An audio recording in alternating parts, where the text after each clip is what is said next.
What's going on, MOBO TV? I'm recording my acoustic session, and guess who just came down? The amazing, the legendary Tom Jones. Sir Tom Jones. Sir Tom Jones. So it's an honor and a privilege.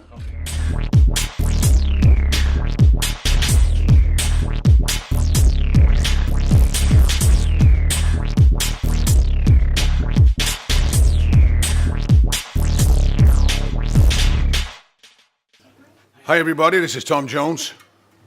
Just like to say to MOBO, keep up the good work. Hi guys, we're here at Ronnie's Bar. I'm Karen Grace, you're watching MOBO TV, and I'm here with last year's MOBO Gospel Award winner, Triple O. Hey. Hello. Hiya. So, what have you been up to since the show last year and since your award? Since the MOBOs last year, it's funny because I've just finished studying. Okay. So like it's been a madness trying to balance both uni and music, so I've kind of stepped away from music for the past couple of months just to kind of finish off post-grad study. So that's what I've been doing, but we're looking to come back into music really hard towards the end of this year, 2012. Okay, so the last project before you kind of focused mainly on your kind of more, you know, your studies and stuff. What was the inspiration behind that? The last project before I kind of dropped away, we released the album July 2011, Okay. and that's what we've been pushing and promoting, which is out now on iTunes, and that's called Flatline, and that's been doing really well.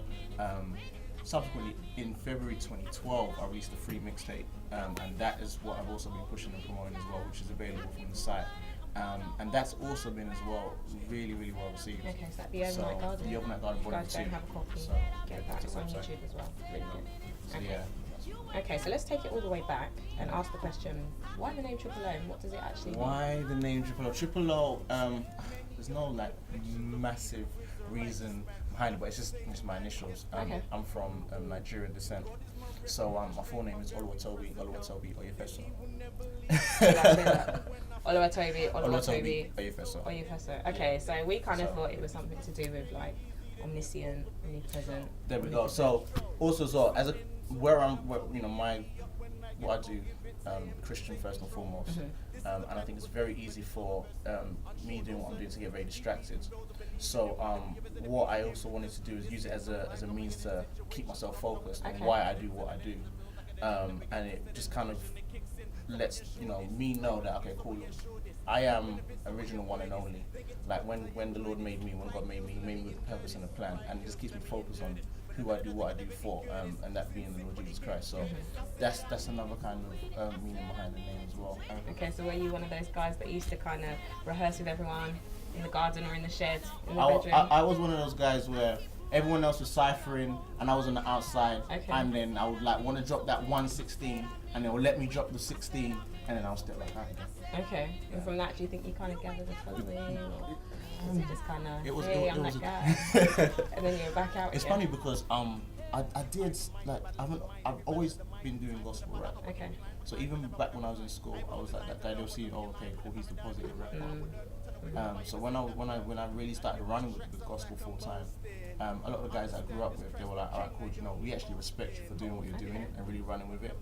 And that was cool to kind of see even my peers kind of accept what I'm doing. So yeah, over a period of time, it's just kind of grown.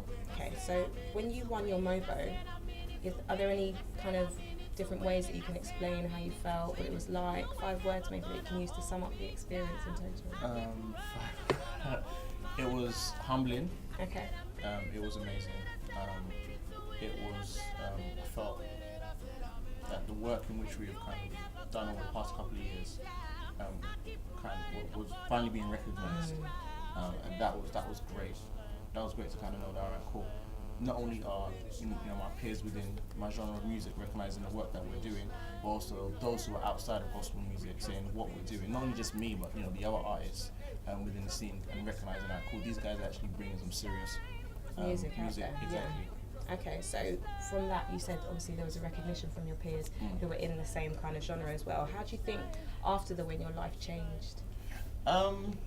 I think winning the MOBO Award is great because it allows you to step into arenas that, especially doing gospel music, you wouldn't have initially been able to step into comfortably, in terms of, because gospel music in general is a niche. UK gospel is a niche, so the music that I'm doing is like a niche within a niche within a niche. So it's very difficult sometimes to kind of, not only just for me, but for a lot of artists to really kind of go out into certain arenas and kind of do what needs to be done. So having, you know, the recognition from an organisation like the MOBOs has been really, really great. And having to kind of do events I wouldn't have had the opportunity to have done beforehand. Okay, so back to your project personally, the Overnight Garden. What was kind of the inspiration behind that? What's the message that you wanted to get across to people with that? With the Overnight Garden series, there's been 2 so far, and there's going to be 1 more dropping February next year. Okay. And the whole kind of the running theme of that was looking at relationships and looking at that whole area. And I felt that, especially within Christian music, sometimes relationships, that issue is tackled in such a corny and such a you know, fantasized kind of way, and it's not really, you know, certain things that come up aren't really addressed properly. And I thought, all right, cool. Let me kind of talk about a few things from a more personal experience. Let me talk about a few things from a more realistic perspective, but more importantly, from a biblical perspective as well. So where do you see yourself in 5 years? Where do I see myself in 5 years? I would love to do music in a way that allows the scene to benefit. I think because the genre of music that we're doing is a niche within a niche, and it would be great for UK gospel music to be charting. Like that would be absolutely fantastic. We want to see, you know, songs and albums and artists, you know, in the top 10s and whatnot. We want to see gospel artists not just being nominated in gospel category, but I want to see gospel artists being nominated for best hip hop, best rap, in, you know, even within the MOBOs. I think that would be fantastic, and that's what we're pushing for. A quote or a saying that you live by, or that you promote to other people? Keep breathing. So where can your fans find you?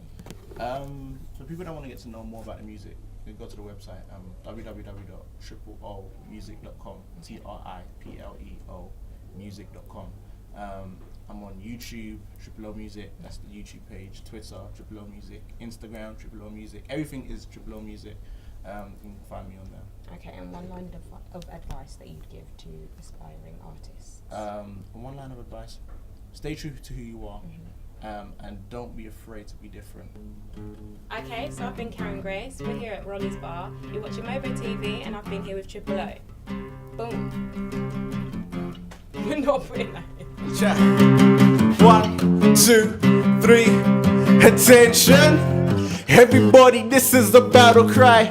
Oh, no, wait, no longer will I cry. Why? Cause I know that the Lord is able to supply. So try, pressures of life, hit me one more time.